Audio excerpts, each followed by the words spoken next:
Good morning. What is your name? Shaquille Tubbs. And tell me your full and complete name for the record.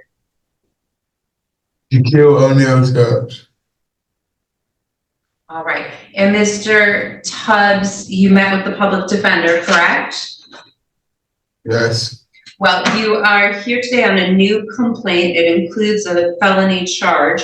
So you have the following rights. You have the right to remain silent. Anything you say can and will be used against you in a court of law. All right, Ms. Pate is going to assist you today from the public defender's office, and I've signed an order referring you to the local appointing authority. Ms. Pate, would you like the court to read the complaint in this matter, or do you waive formal reading? We asked for the complaint for formal reading at this time, Your Honor. Thank you. Thank you. Mr. Tubbs, I'm going to go through the details of the complaint with you at this time. It is a 3-count complaint.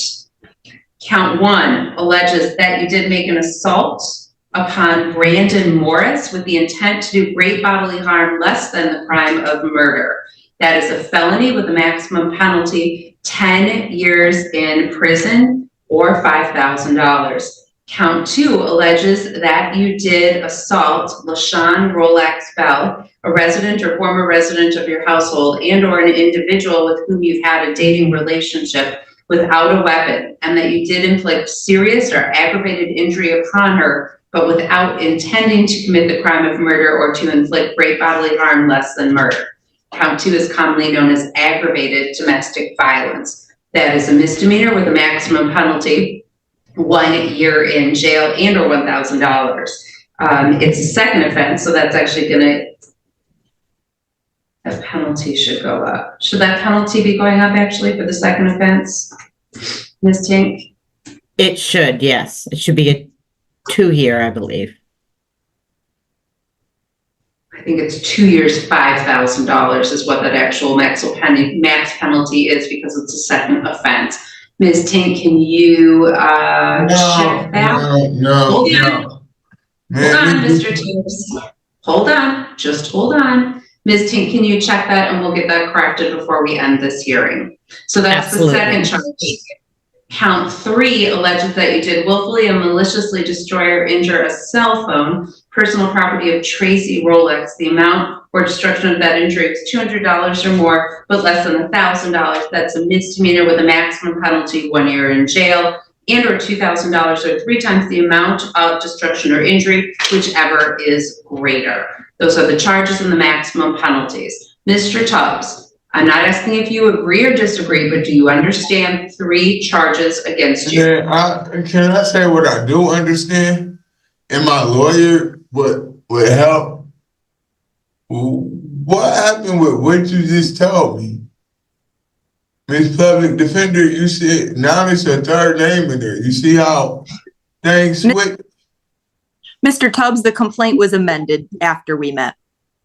Huh?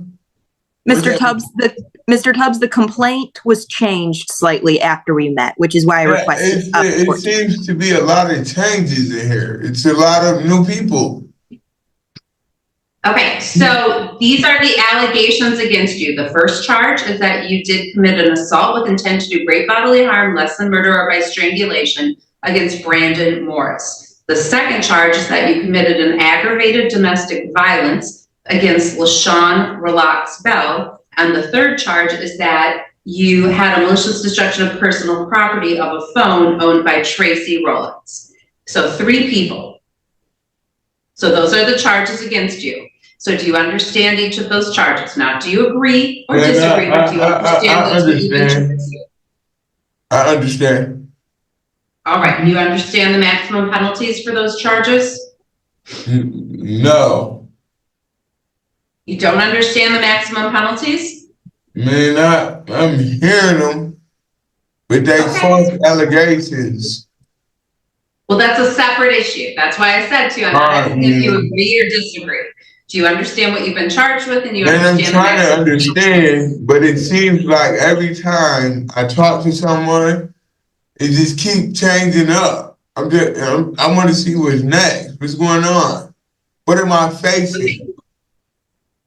So I just told you what you're facing. 3 charges: assault with intent to do great bodily harm, less than murder or strangulation, with That's a felony, right?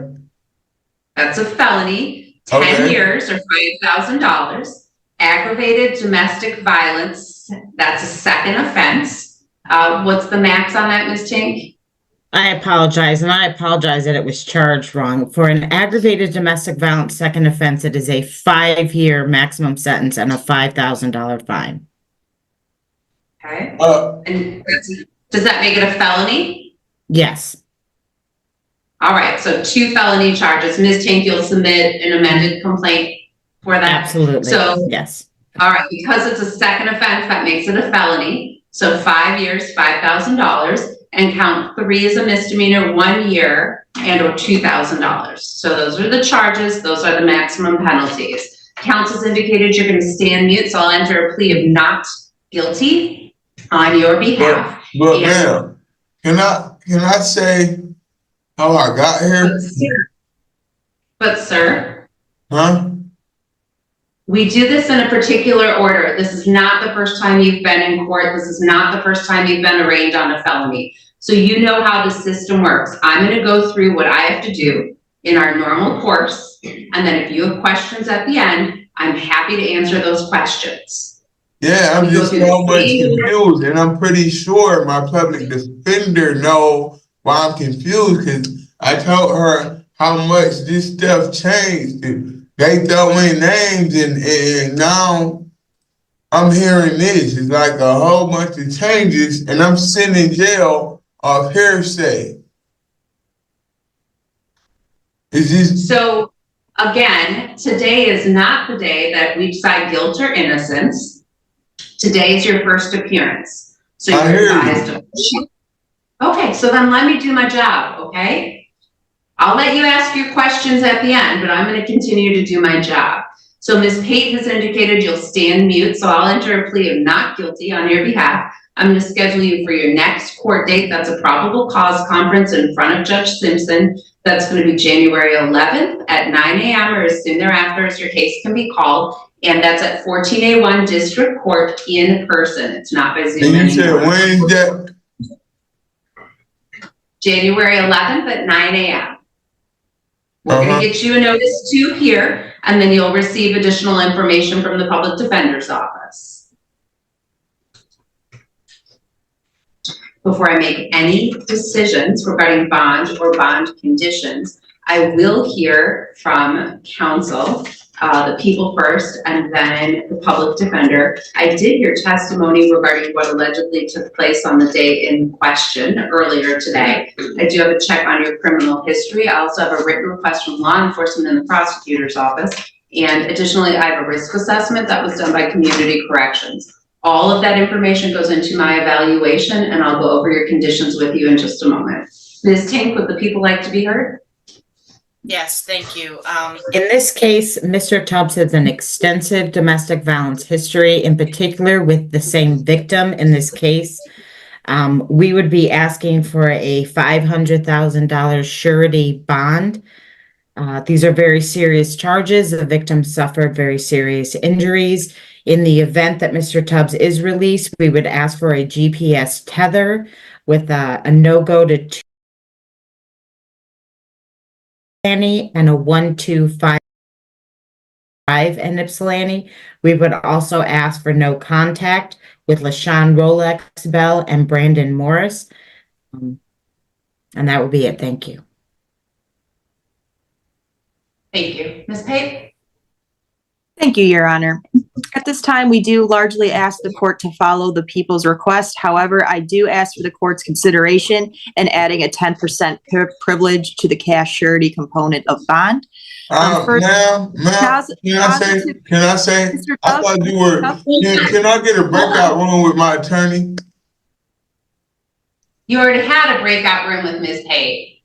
Yeah, but we never discuss nothing like that. I don't even, can I get like 5 minutes before we get to that? First of all, I'm on disability. Stop talking.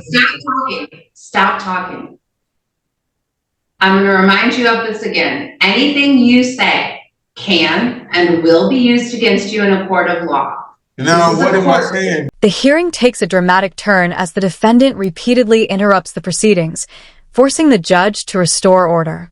Despite being warned several times, he continues speaking over the court, prompting the judge to send him to a private breakout room with his attorney. Even after returning, the interruptions continue, raising serious concerns about whether the defendant is willing to follow even the most basic courtroom rules. Again, then you're going to wait until you can participate appropriately, and we'll see you tomorrow. Can you put them into your breakout room, please? Thank you, Ms. Pay. Thank you, Your Honor. Where's the breakout room? How I get into it? Is this it? Right? As the bond hearing moves forward, the judge carefully explains each condition while weighing public safety against the defendant's circumstances. Although the defendant argues that he has no income, is not a flight risk, and wants treatment instead of jail, the judge points to his criminal history and the seriousness of the allegations. After considering all of the evidence, the court imposes strict bond conditions, making it clear that accountability and community safety must come first.